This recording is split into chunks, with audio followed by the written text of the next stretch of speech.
میں تو امتی ہوں اے شاہ امم، کر دے میرے آقا اب نظر کرم۔ میں تو امتی ہوں اے شاہ امم، کر دے میرے آقا اب نظر کرم۔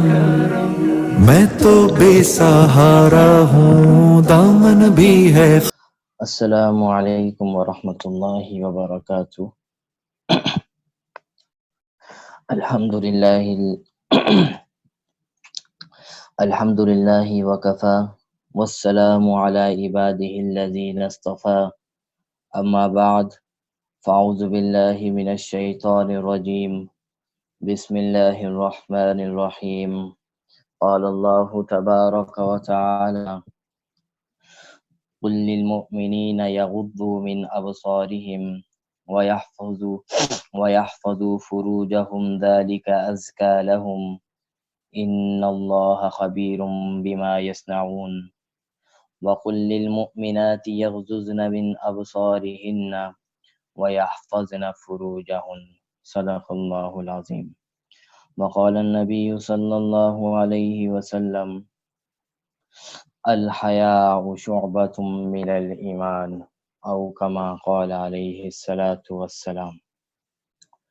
رب اشرح لي صدري ويسر لي أمري واحلل عقدة من لساني يفقه قولي۔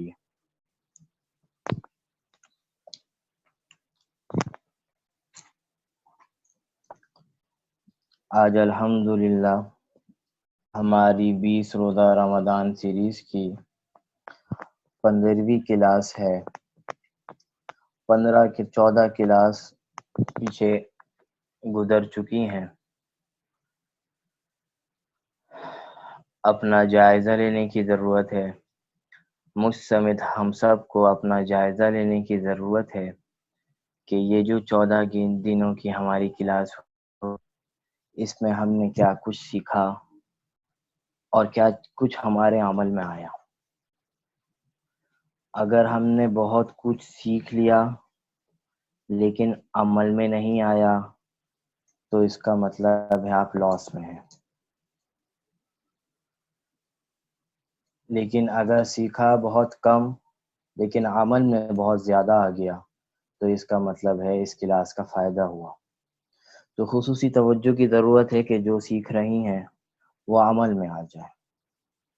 سیکھنا بھی ضروری ہے اور اس کو عمل میں لانا بھی ضروری ہے۔ جب معلومات نہیں ہوگی تو معمولات بھی نہیں ہو سکے گا۔ تو معمولات حاصل معمولات میں لانے کے لیے، معمولات کرنے کے لیے معلومات کا ہونا بھی ضروری ہے۔ تو اس کا ہر کوئی یہ جائزہ لے کہ اب تک ہم نے جو سیکھا ہے مجھ سمیت کہ وہ میری زندگی میں کتنا آیا ہے، میں نے ان چیزوں پر جو سیکھ لی اس پہ کتنا عمل شروع کر دیا ہے۔ اگر شروع کر دیا ہے 10% بھی اگر شروع کر دیا ہے تو اللہ تعالیٰ کا شکر ادا کیجئے کہ اس کلاس کا الحمدللہ فائدہ ہو رہا ہے۔ کل اور تقریباً 3-4 دن سے کچھ احادیث پہ بات ہو رہی ہیں جس کا تعلق ہمارے دلی امراض سے ہے، اور وہ کیا ہے؟ غیبت، چغلی، بدگمانی، بدزنی، اور یہ ساری چیزیں جو ہیں جو انسان کی دلی بیماریاں کہلاتی ہیں۔ اس کے بارے میں کل میں نے آپ کو بتلا دیا تھا کہ اس کے اوپر وعید بتانا، اس کے اوپر حدیثیں سنانا، اس کا مطلب ہرگز یہ نہیں ہے کہ اللہ کے عذاب سے ڈرایا جائے۔ میرا رب تو بڑا کریم ہے، میرے رب کی رحمت اور شفقت اپنے غضب کے اوپر ہے۔ اللہ تعالیٰ کی رحمت اور شفقت اللہ کے غضب کے اوپر ہے۔ اللہ تو ہمارے دوست ہیں۔ اللہ خود قرآن مجید میں فرماتے ہیں اللہ ولی المؤمنین، اللہ تو ایمان والوں کے دوست ہیں، مددگار ہیں۔ تو تم اللہ کے بارے میں تم ڈرتے کیوں ہو؟ اللہ سے ڈرتے کیوں ہو؟ ما غرک بربک الکریم، کہ تم نے کس وجہ سے تمہیں اللہ کے بارے میں دھوکے میں ڈال دیا۔ اللہ تو بڑا کریم اور شفیق اور رحیم ہے۔ ایک ماں اپنے بچے کے اوپر تکلیف برداشت نہیں کر سکتی، میرا رب تو 70 ماؤں سے بھی زیادہ رحم کرنے والا ہے، وہ اپنے بندے کو کیسے تکلیف میں دیکھ سکتا ہے، وہ اپنے بندے کو کیسے تکلیف میں مبتلا کر دیتا ہے۔ اگر کسی کے اوپر تکالیف اگر آتی بھی ہیں تو یا تو اس کے دو سبب ہوتے ہیں، یا تو اس کے درجات کی بلندی کے لیے اللہ تبارک و تعالیٰ اس کے اوپر مصیبت بھیجتا ہے، وہ پریشانی بھیجتا ہے تاکہ وہ اس کے اوپر صبر کرے اور اپنا جنت میں آگے سے آگے ٹھکانہ کر لے، اونچا سے اونچا اپنا ٹھکانہ بنا لے۔ یا تو اس وجہ سے تکلیف آتی ہے، یا تکلیف اس وجہ سے آتی ہے لوگوں پر، یا تو ان کے جو گناہ اتنے بڑھ جاتے ہیں، اس گناہوں کا بدلہ اللہ تبارک و تعالیٰ دنیا میں دیتا ہے، اور اس میں بھی ہمارا فائدہ ہے، اس میں بھی ہمارا فائدہ ہے۔ میرا رب چاہتا ہے کہ جو اگر تھوڑے بہت جو گناہ کر لیں، اس کا گناہ کا بدلہ یہ دنیا میں اٹھا لیں، تاکہ ان کا معاملہ برابر ہو جائے، جنت میں جانے کے لیے اس کے لیے کوئی رکاوٹ کا سبب نہ بنے۔ جنت میں ایسا نہ ہو کہ ابھی وہ گناہ کی سزا دنیا میں نہ ملے اور وہ باقی رہے، وہ قیامت کے بعد ملے۔ تو اللہ تبارک و تعالیٰ چاہتا ہے کہ دنیا میں ہی وہ اگر کچھ ایسی ہیں تو کچھ چھوٹی موٹی مشکلات دے کے وہ توبہ استغفار کر لے۔ اگر توبہ استغفار کرتا رہے اپنے گناہوں پر تو مصیبت میں مبتلا ہی نہ ہو۔ توبہ استغفار کرنے کے بعد اللہ والوں کے اوپر جو اگر کوئی مصیبت اگر ہم دیکھتے ہیں کہ بہت زیادہ اللہ والے ہیں، نماز روزے میں لگے ہوئے ہیں، پھر بھی ان کے اوپر مصیبتیں آ رہی ہیں، تو اس مصیبت کا مطلب یہ نہیں ہوتا کہ وہ بہت گناہ گار ہیں کہ اس کی وجہ سے مصیبت آ رہی ہے۔ اس کا مطلب یہ ہوتا ہے اللہ تبارک و تعالیٰ ان کو اور آگے بلند مرتبہ پر پہنچانا چاہتا ہے تاکہ یہ ان کے اوپر اس مصیبت کے اوپر صبر کریں اور آگے پہنچیں۔ اور جو گناہ گار ہوتے ہیں، جو ظاہراً جو گناہ گار نظر آ رہے ہوتے ہیں، وہ ہم سب شامل ہیں اس کے اندر، ہم سب گناہ گار ہیں۔ تو ہم پہ اگر کوئی تکلیف آتی ہے تو اس کا مطلب ہوتا ہے کہ اللہ تعالیٰ چاہ رہے ہیں کہ سدھر جاؤ، اپنے قیام موت سے پہلے سدھر جاؤ تاکہ آپ کی جنت اچھی بن جائے۔ تو اللہ تعالیٰ بہت شفیق ہے، بہت رحیم ہے۔ اللہ تعالیٰ کسی کے اوپر غضب کا معاملہ نہیں فرماتا، وہ الگ بات ہے کہ ہماری کچھ کوتاہی ہوتی ہیں جس کا بدلہ ہمیں ملا کرتا ہے۔ تو یہ احادیث سنانے کا مقصد اللہ کے عذابات سے ڈرانا نہیں ہے، بلکہ احادیث سنانے کا مقصد یہ ہے کہ یہ جو احادیث آ رہی ہیں، اس کے اوپر جو وعیدیں آ رہی ہیں، اس سے یہ معلوم ہو جائے کہ یہ بیماری اگر کسی کے اندر ہے تو وہ بیماری یہ چھوڑ دے، کیونکہ اگر نہیں چھوڑے تو یہ وعیدوں کا مستحق بن سکتا ہے، لیکن اگر چھوڑنے کی کوشش کرے تو پھر ان وعیدوں سے نکل جائے گا، ان احادیث کا مصداق بننے سے نکل جائے گا۔ اور یہی چیزیں بنیادی یہ ساری چیزیں ہوتی ہیں جو آپس میں نفرت اور لڑائی جھگڑوں کا باعث بنتی ہیں۔ آج نفرت زیادہ پھیلی ہوئی ہے، محبت کم ہے، اور بنیادی اس کی وجہ یہی ہوتی ہے کہ ہم ایک دوسرے سے بغض و عداوت، چغلی اور ایک دوسرے سے ناراضگی، چھوٹی چھوٹی باتوں پر ناراض ہو جانا، اور کسی کے بارے میں غیبت، بہتان بازی اور بدگمانی کرنا، ایک دوسرے پہ لعن طعن، گالی بکنا، یہ ساری چیزیں جو ہیں ان سب چیزوں کا سبب بنتی ہیں۔ یہ حدیث سنانے کا مطلب یہ ہے کہ اگر کسی کے مجھ سمیت اگر کسی کے اندر بھی یہ بیماریاں ہیں تو وہ اس کو نکالنے کی کوشش کرے، ابھی سے کوشش کرے۔ یہ نہیں ہوتا، یہ نہیں کہہ سکتا میں، نہ میں کہتا ہوں، نہ کوئی بھی کہے گا کہ ایک دم سے ساری چیز ختم ہو جائے گی۔ ہر کام تدریجاً ہوتا ہے، ایک سے ایک اسٹیپ بائی اسٹیپ ہوتا ہے۔ تو ابھی سے ہم کوشش کرنا شروع کر دیں گے تو ایک وقت آئے گا یہ ساری بیماری الحمدللہ ہمارے اندر سے نکل جائے گی۔ تو بس کوشش کریں، اللہ تبارک و تعالیٰ بھی سے یہی حکم دیتا ہے کہ آپ کوشش کریں، نتائج کی فکر نہ کریں، نتائج دینے والا اللہ ہے، آپ کسی اللہ تبارک و تعالیٰ کوشش دیکھتا ہے۔ کوشش کریں گے اللہ کی مدد بھی آئے گی، کوشش نہیں کریں گے تو اللہ کی مدد بھی نہیں آئے گی۔ تو آج کچھ احادیث ہیں، ایک حدیث آج تکبر کے بارے میں اور کچھ احادیث ہماری حیا، شرم و حیا کے بارے میں۔ ہماری 59 حدیثیں ہو گئی ہیں، 59 حدیثیں ہو گئی ہیں۔ آج الحمدللہ ہم 4 حدیثیں پڑھیں گے تو ہماری 63 حدیثیں ہو جائیں گی اور 15ویں کلاس ہے۔ بسم اللہ الرحمن الرحیم۔ عن عبداللہ بن مسعود ان النبی صلی اللہ علیہ وسلم قال لا يدخل الجنة من كان في قلبه مثقال ذرة من كبر، رواہ المسلم والبخاری۔ حضرت عبداللہ بن مسعود رضی اللہ تعالی عنہ سے روایت ہے کہ رسول اللہ صلی اللہ علیہ وسلم نے ارشاد فرمایا، وہ شخص جنت میں نہیں جائے گا جس کے دل میں ذرہ برابر بھی تکبر ہو۔ اللہ تبارک و تعالیٰ کے محبوب فرما رہے ہیں کہ وہ شخص جنت میں نہیں جائے گا جس کے دل میں ذرہ برابر بھی تکبر ہو۔ اس حدیث کا مطلب وہی ہے کہ اگر اس کے اندر ایمان ہوگا تو جنت پہ تو ضرور جائے گا، لیکن یہ جو تکبر کا جو مرض ہے اس کی سزا کاٹ کے جائے گا اگر توبہ کے بغیر مرا ہے۔ توبہ کر کے مرا ہے تو اس کی انشاءاللہ اس کی اس کو پنشمنٹ، اس کی سزا اس کو انشاءاللہ نہیں ملے گی۔ اور توبہ کا دروازہ ہمیں نہیں پتا کہ ہمیں موت کب آ جائے، تو توبہ کا دروازہ کھلا ہے، ابھی توبہ کر لیجئے، ابھی توبہ کر لیجئے۔ کہ توبہ کی توفیق ملی نہیں ملی تو ہم ان سارے گناہوں کو لے کے چلے جائیں گے، اس کی پھر سزا ملے گی۔ تو ہمیں چاہیے ہر وقت اپنے آپ کو توبہ و طائب میں لگے رہنا چاہیے۔ تو موت کا کوئی بھروسہ نہیں، موت کی کوئی گارنٹی نہیں ہے کہ وہ کب آ جائے۔ ایسا نہ ہو موت آ جائے اور ہمیں توبہ کی توفیق نہ ہو، توبہ کی توفیق نہ ملے، توبہ کا چانس نہ ملے۔ تو ہر وقت توبہ کرنا چاہیے۔ اب ہم تکبر کی بات سنتے ہیں تو ہمارا فوراً ذہن کہاں چلا جاتا ہے؟ فرعون، حامان، ان کی طرف۔ یہ بڑے متکبر لوگ تھے۔ ہاں یہ بھی تکبر ہے، سب سے بڑا تکبر تو یہی، اس سے بڑا تکبر کیا ہوگا کہ جو اپنے آپ کو رب کہلوائے۔ فرعون اپنے آپ کو رب کہلواتا تھا، خدا کہلواتا تھا، انا ربکم العالی یہ کہتا تھا۔ تو یہ تو سب سے بڑا تکبر۔ اسی طرح حامان ہو گیا، قارون ہو گئے، یہ تو بڑے بڑے متکبر لوگ تھے۔ اللہ تعالیٰ نے ان کا کیا حال کیا آپ سب جانتے ہیں۔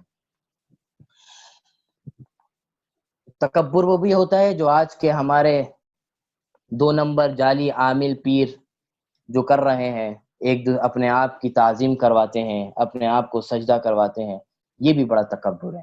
یہ تکبر کیا؟ یہ تو شرک ہے، شرک ہے۔ اور شرک کا بدلہ اللہ تبارک و تعالیٰ فرماتے ہیں، اللہ چاہے تو سارے گناہوں کو معاف فرما دے، لیکن شرک ایسا گناہ ہے اس کو اللہ تبارک و تعالیٰ کبھی معاف نہیں فرمائے گا۔ اور ایسا شخص اگر مشرک ہے، شرک کی حالت میں ہی مرا ہے، تو ایسا شخص مسلمان نہیں ہے، مشرک ہے، وہ ہمیشہ ہمیشہ کے لیے جہنم میں رہے گا۔ تو تکبر صرف ان لوگوں کو نہیں ہے، تکبر ہمارے اندر بھی ہو سکتا ہے۔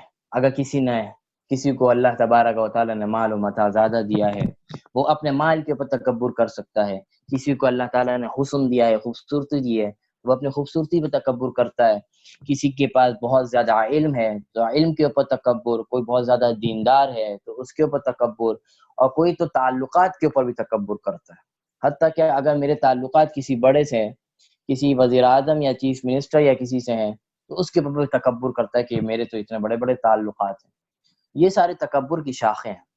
تو ان سب تکبر سے بچنا ہے، کیونکہ رسول اللہ فرمانا ہے جس کے دل میں رائی برابر بھی، ذرہ برابر بھی تکبر ہوگا، وہ جنت میں نہیں جائے گا۔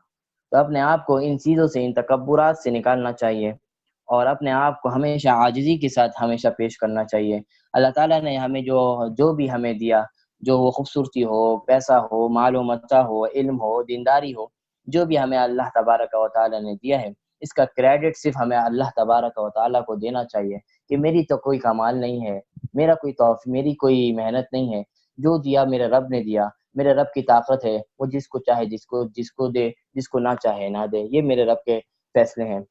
اللہ کی تقسیم سے کبھی ناراض نہیں ہونا چاہیے، اللہ کی تقسیم پر ہمیشہ راضی ہونا چاہیے، راضی رہنا چاہیے۔ آج کی دوسری حدیث، اور حدیث نمبر 61۔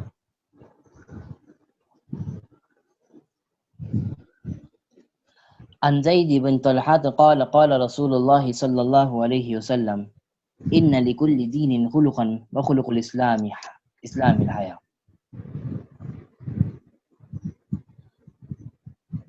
حضرت زید بن طلحہ سے روایت ہے، رسول اللہ صلی اللہ علیہ وسلم نے ارشاد فرمایا کہ ہر مذہب کا کوئی امتیازی وصف ہوتا ہے، کوئی سب سے بڑی کوالٹیز ہوتی ہے ہر دین کا۔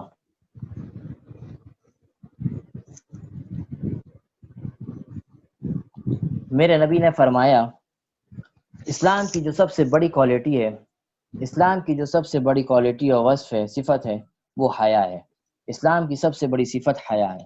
تو حیا کے بارے میں اللہ تبارک و تعالی رسول اللہ فرما رہے ہیں کہ حیا ایسی چیز ہے کہ جو اسلام سے سب سے بڑی کوالٹی ہے، سب سے بڑی چیز ہے، وہ کیا ہے؟ حیا ہے۔ کلاس میں کسی کا مائک کھلا ہوا ہے، مائک بند کر لیں۔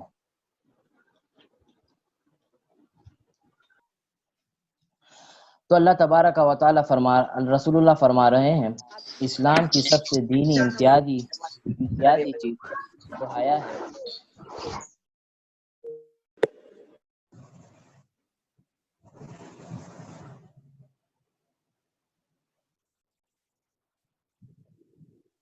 اللہ تبارک و تعالی رسول اللہ صلی اللہ علیہ وسلم ارشاد فرما رہے ہیں کہ اسلام کی جو سب سے بہترین چیز کیا ہے وہ حیا ہے۔ حیا کا مقام کتنا بڑا کہ اسلام میں رسول اللہ نے فرمایا کہ سب سے بہترین اور سب سے بڑی چیز کیا ہے وہ حیا اور شرم و حیا ہے۔ آج کی تیسری حدیث عن ابن عمر ان نبی صلی اللہ علیہ وسلم قال ان الحیاء والایمان قرناء جميعا فاذا رفع احدهما رفع الاخر رواہ البیہقی۔ حضرت عبداللہ بن عمر رضی اللہ تعالیٰ عنہ سے روایت ہے، رسول اللہ صلی اللہ علیہ وسلم نے فرمایا حیا اور ایمان یہ دونوں ہمیشہ ساتھ رہتے ہیں۔ حیا اور ایمان یہ ہمیشہ ساتھ رہتے ہیں، جب ایک بھی چلا جاتا ہے تو دوسرا بھی چلا جاتا ہے۔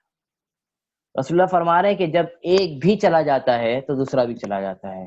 اگر ایمان کسی کے اندر نہیں ہے تو وہ بے حیا بھی ہوگا، یقیناً بے حیا ہوگا۔ ایمان ہوگا، حیا بھی ساتھ آئے گی۔ اگر حیا چلی گئی، انسان اگر بے حیا ہو گیا تو ایمان بھی چلا گیا۔ تو یہ رسول اللہ نے فرمایا کہ حیا اور ایمان یہ ایک ہی چیز ہے، ایک ہی چیز کے دو نام ہیں، حیا اور ایمان۔ جب حیا جائے گا تو ایمان بھی جائے گا، جب ایمان جائے گا تو حیا بھی جائے گا۔ تو کتنی بڑی اس کی حیا اور شرم و حیا کی فضیلت بتائی، کہ کتنی اہمیت بتائی کہ حیا اور ایمان کو ایک ہی چیز قرار دیا رسول اللہ نے۔ آج کی تیسری حدیث، چوتھی حدیث بلکہ، بسم اللہ الرحمن الرحیم عن ابن مسعود قال قال رسول اللہ صلی اللہ علیہ وسلم ان مما راك الناس من كلام النبوة الاولى اذا لم تستحي فاصنع ما شئت رواہ البخاری۔ حضرت ابن مسعود رضی اللہ تعالی عنہ سے روایت ہے، رسول اللہ صلی اللہ علیہ وسلم نے ارشاد فرمایا کہ تمام جتنے بھی رسولوں کو نبوت اللہ تبارک و تعالیٰ نے دی ہے تو سب کے مذہب میں ایک چیز کامن پائی جاتی تھی، ایک چیز ہر مذہب میں پائی جاتی تھی۔ رسول نے فرمایا وہ چیز کیا تھی؟ تو ہر نبی یہ فرماتا تھا اپنی امت سے کہ وہ کہتا تھا کہ اگر تمہارے اندر سے حیا چلی جائے تو تمہیں جو چاہے کرنا ہے کرو، اب اللہ کو تمہاری پرواہ نہیں ہے۔ تو یہ چیز ہر نبی آتے تھے، ہر نبی اپنے قوم والوں کو کہتے تھے۔ رسول نے بھی اپنے قوم والوں کو یہ کہا کہ اگر حیا ہے تو اللہ تبارک و تعالیٰ کو تمہاری فکر ہے، جب حیا چلی جائے اب جو چاہے کرو، تمہاری مرضی، تمہارے حال پہ اللہ نے تمہیں چھوڑ دیا۔ تو حیا کے بارے میں یہ بتایا جب حیا جب انسان کے اندر سے چلی جاتی ہے تو وہ انسان ہر غلط چیزوں پہ جانے کے لیے آمادہ ہو جاتا ہے، وہ آسانی سے اختیار کر لیتا ہے ہر غلط۔ لیکن اس کے اندر حیا اور شرم و حیا ہوگی تو وہ ہر غلط چیز سے بچے گا، کیونکہ جب شرم و حیا ہوگی وہ سوچے گا کہ میں جھوٹ بولوں گا تو مجھے شرم آ رہی ہے، تو وہ جھوٹ بولنے سے بچ جائے گا۔ غیبت کرنے کا دل چاہے گا، بولے گا یار مجھے شرم آ رہی ہے کہ میں کسی غیبت کروں، غیبت کرنے سے بچ جائے گا۔ تو یہ چیزیں جب حیا انسان کے اندر پیدا ہو جائے تو ہر گناہ سے انسان بچ جائے، ہر بے حیائی، ہر دوسرے کاموں سے انسان بچ جائے۔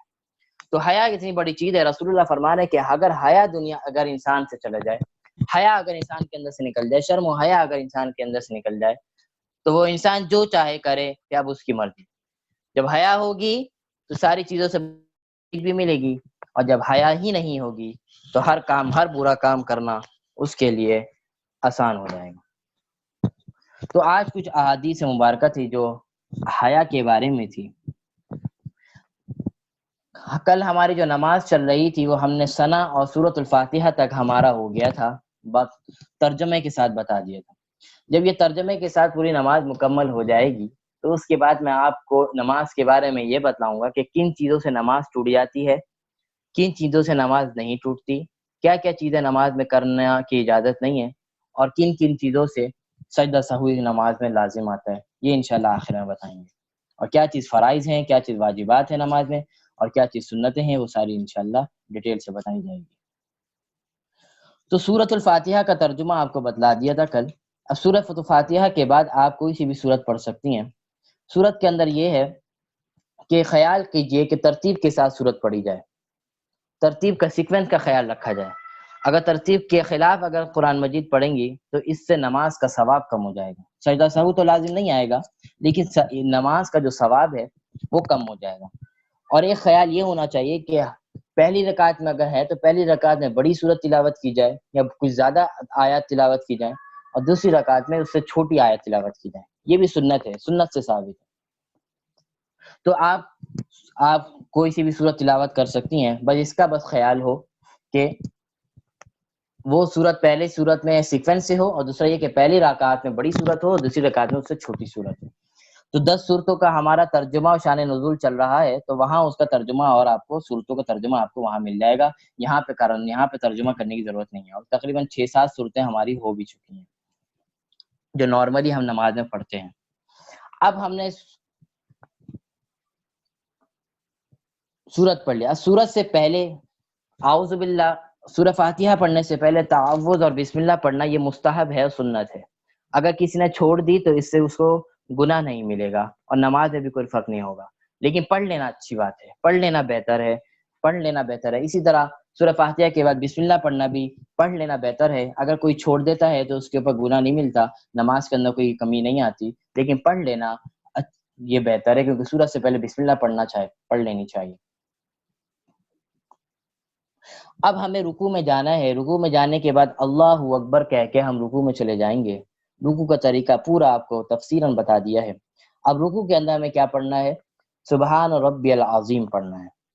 سبحان ربی العظیم یہ آپ 3 مرتبہ، 5 مرتبہ، 7 مرتبہ جتنی آپ کی استطاعت ہو پڑھ سکتے ہیں. اور پڑھنے کا مطلب یہ نہیں ہے کہ ایسے نہیں پڑھنا کہ سبحان ربی العظیم، سبحان ربی العظیم، سبحان ربی العظیم، پتہ بھی نہیں چلا، ہمیں خود نہیں پتہ چلا کہ ہم نے کیا پڑھا. اطمینان کے ساتھ آپ 3 مرتبہ پڑھیں، لیکن اطمینان کے ساتھ سبحان ربی العظیم، سبحان ربی العظیم، سبحان ربی العظیم، بالکل اطمینان کے ساتھ، تاکہ آپ کو تو پتہ چلے کہ میں کیا پڑھ رہی ہوں. اس کا ترجمہ کیا ہے؟ فرمایا پاکی بیان کرتی ہوں یا پاکی بیان کرتا ہوں میں اپنے پروردگار کی، اپنے رب کی، اپنے پالنے والے کی، جو سب سے عظیم ہے، جو سب سے بڑا ہے.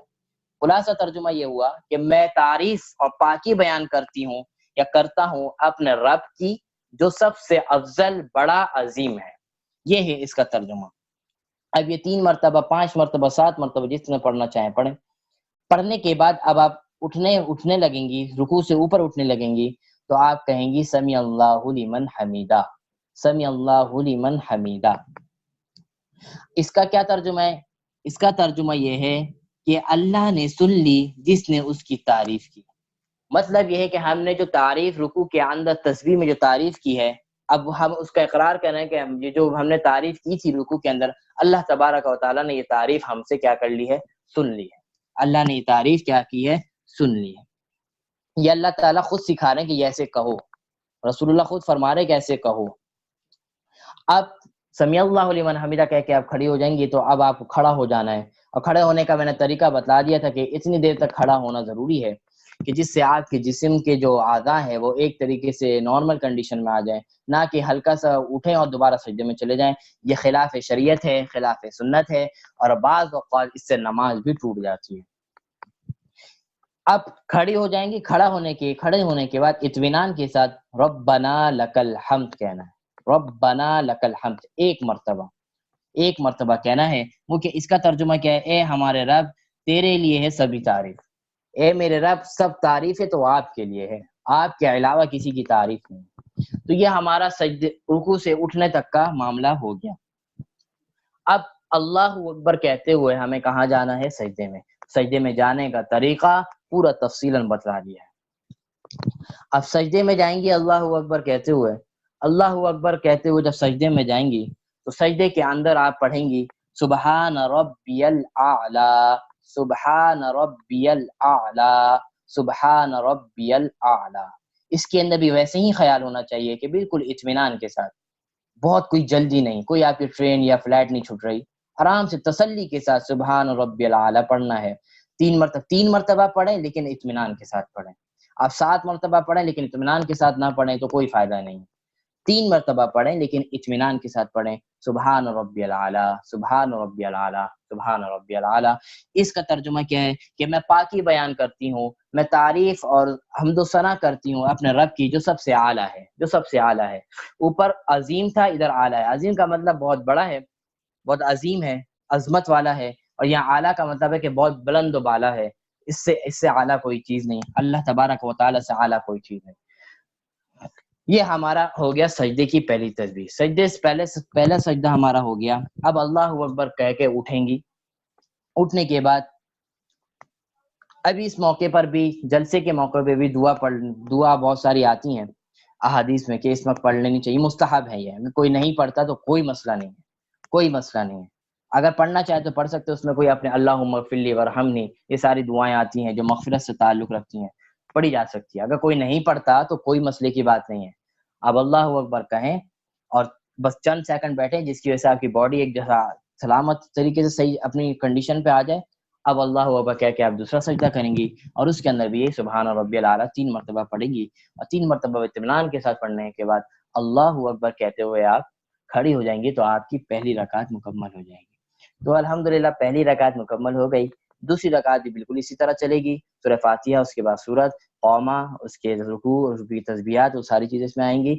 اب دوسری رکعت میں جو اب دوسرے سجدے کے بعد جو اتحیات میں بیٹھنا ہے، اب اتحیات کے بارے میں اور درود شریف کے بارے میں، اور اس کے بعد جو درود شریف کے بعد کی دعا اور سلام، اور نماز کے بعد کی دعا، اس کے بارے میں انشاءاللہ کل بات کریں گے.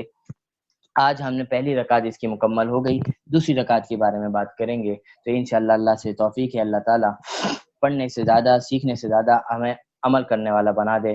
نماز سنت کے مطابق ادا کرنے والا بنا دے. نماز جتنی سنت کے ساتھ ادا کی جائے اتنا خشوع و خضوع آئے گا، اتنا مزہ آئے گا نماز میں، اور اتنی قبولیت کو جلدی جائے گی. اللہ تبارک و تعالیٰ اتنی جلدی اس کو نماز کو قبول فرمائیں گے.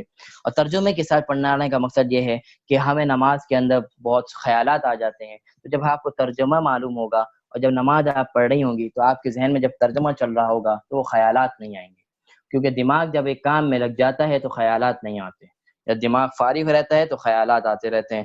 تو نماز کے اندر پڑھتے ہوئے ترجمے پہ غور کیجئے کہ میں کیا پڑھ رہی ہوں. تو انشاءاللہ یہ جو خیالات نمازوں کے اندر آتے ہیں، انشاءاللہ اس سے آپ کی بچت ہوگی. خیالات نہیں آئیں گے. جب خیالات نہیں آئیں گے تو نماز کے اندر خشوع و خضوع اور اس کے اندر محبت اور اس کے اندر مزہ اور چاشنی اور زیادہ بڑھ جائے گی.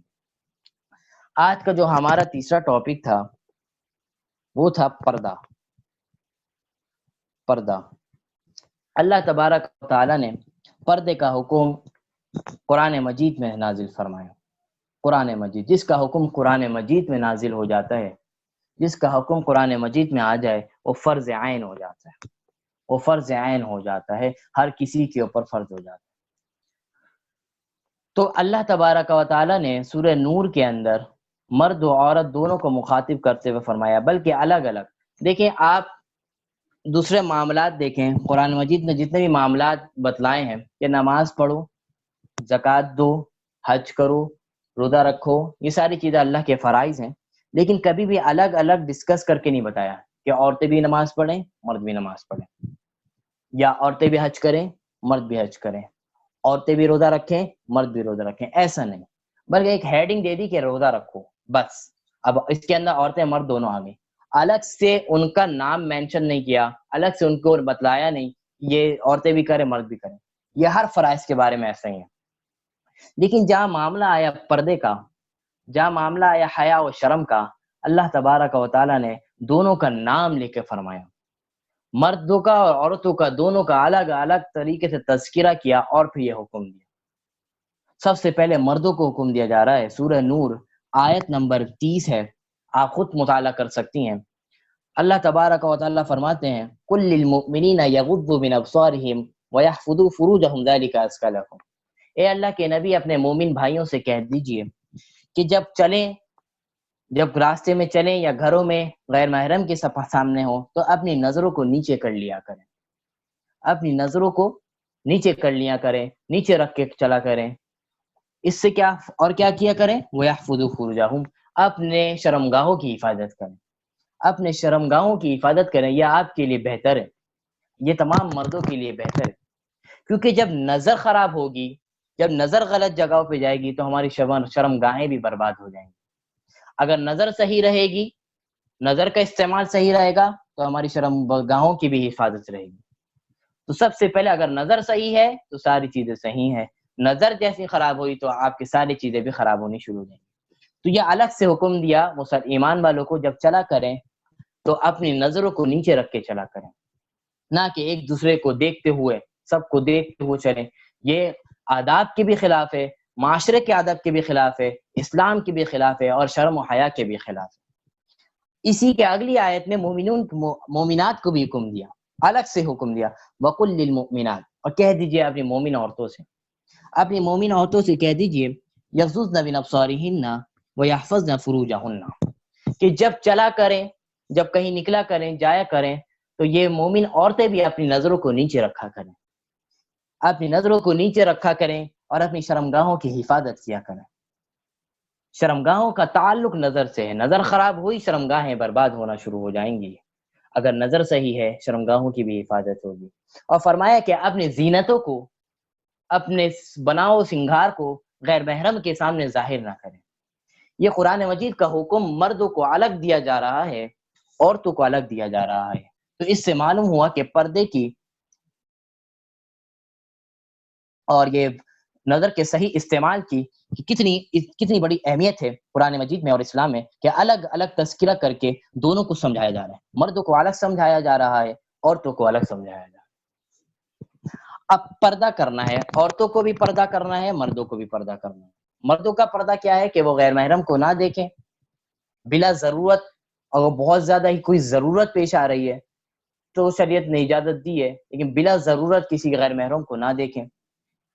اسی طرح ایسی ویڈیوز، ایسی چیزیں نہ دیکھیں جس کے اندر غیر محرم آ رہے ہوں، ایسی چیزوں کو بھی دیکھنا شرعاً جائز نہیں ہے۔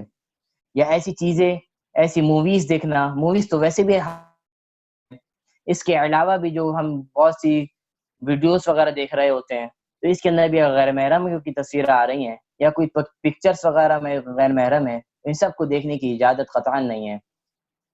اسلام کے اندر مردوں کو یہ حکم ہے۔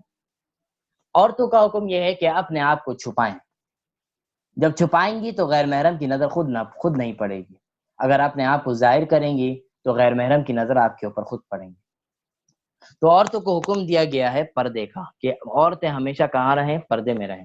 اور رسول اللہ نے فرمایا کہ عورتوں کا بہترین جگہ عورتوں کی کیا ہے؟ وہ گھر ہے، گھر میں رہا کریں، یہ عورتوں کی بہترین جگہ ہے، اس میں اس کی حفاظت بھی رہے گی اور سارے معاملات بھی آسانی کے ساتھ چلتے رہیں گے۔ اگر مجبوری ہو تو شریعت نے اجازت دی ہے کہ وہ باہر نکل سکتی ہے، اپنی ضروریات کی جو بھی ہے وہ پوری کر سکتی ہے، لیکن بہتر یہی ہے کہ وہ گھر میں رہا کرے۔ کوئی اگر ایسا کام ہے تو اپنے گھر والوں، اپنے مردوں کو یا اپنے شوہروں کو بول دیں کہ وہ یہ کام کر لیں، خود سے نہ نکلیں۔ عورتوں کے پردے کے بارے میں یہ حکم ہے کہ عورت دو طریقے کے پردے کرتی ہیں۔ ایک تو پردہ وہ ہے جو عام اکثر عورتیں کر لیتی ہیں، کہ وہ جب باہر نکلتی ہیں تو اپنے چہروں کو ڈھانک لیتی ہیں اسکارف سے یا کسی بھی چیز سے، یہ کر لیتی ہیں، لیکن اپنے رشتہ داروں سے، اپنے غیر محرموں سے پردہ نہیں کرتی ہیں۔ ایک پردہ یہ ہوتا ہے، اور ایک پردہ وہ ہوتا ہے جس کو شرعی پردہ کہتے ہیں۔ اس کو شرعی پردہ نہیں کہتے۔ شرعی پردہ وہ ہے جو اپنے تمام غیر محرموں سے پردہ کیا جائے، اپنے تمام غیر، وہ رشتہ دار ہوں، کوئی بھی ہو، وہ اپنے تمام غیر محرموں سے پردہ کرنا، یہ شرعی پردہ کہلاتا ہے۔ اور اسلام نے شرعی پردے کا حکم دیا، اس پردے کا حکم نہیں دیا۔ اگر یہ ایک پردہ کر رہا ہے تو اچھی بات ہے، اگر یہ والا پردہ ہے کہ غیر محرم سے نہیں کر رہا لیکن باہر نکل رہا ہے تو وہ اس پہ کر رہا ہے، تو چلو کچھ نہ کچھ تو اس کے اندر ہے۔ لیکن ایک تو ہوتے ہیں کہ باہر والوں سے بھی ویسے ہی نہیں کر رہے، نہ برقع پہن رہے، نہ عبایا پہن رہے، نکل رہے، گھوم رہے، ان کے تو اللہ ہی حافظ، اللہ تعالیٰ ان لوگوں کو بھی پردے کرنے کی اور اسلام کے اندر آنے کی توفیق نصیب فرمائے۔ اور وہ لوگ جو صرف باہر والوں سے پردہ کرتے ہیں ان کو بھی اللہ تعالیٰ توفیق دے کہ اس کے اوپر بھی استقامت رہیں، اور کوشش ان لوگوں کو کرنی چاہیے کہ اپنے غیر محرموں سے ہی پردہ شروع کر دیں، کیونکہ یہ شریعت کا حکم ہے، اسلام کا حکم ہے، فرض عین ہے، یہ کوئی سنت مستحب نہیں ہے بلکہ فرض ہے، فرض ہے، ضروری ہے۔ اب جس کے گھروں میں پردے کا رواج نہیں ہوتا، پردے کا بہت ایسا سسٹم نہیں ہوتا، بے پردگی وہاں پہ ایسے ہی پردے کا اس کے اوپر کوئی رجحان نہیں ہوتا لوگوں کا، اگر وہاں پہ کوئی عورت پردہ کرنا چاہے اپنے غیر محرم سے تو اس کے لیے بہت مشکلات پیدا ہو جاتی ہیں، اس کے لیے بڑے مسائل پیدا ہو جاتے ہیں۔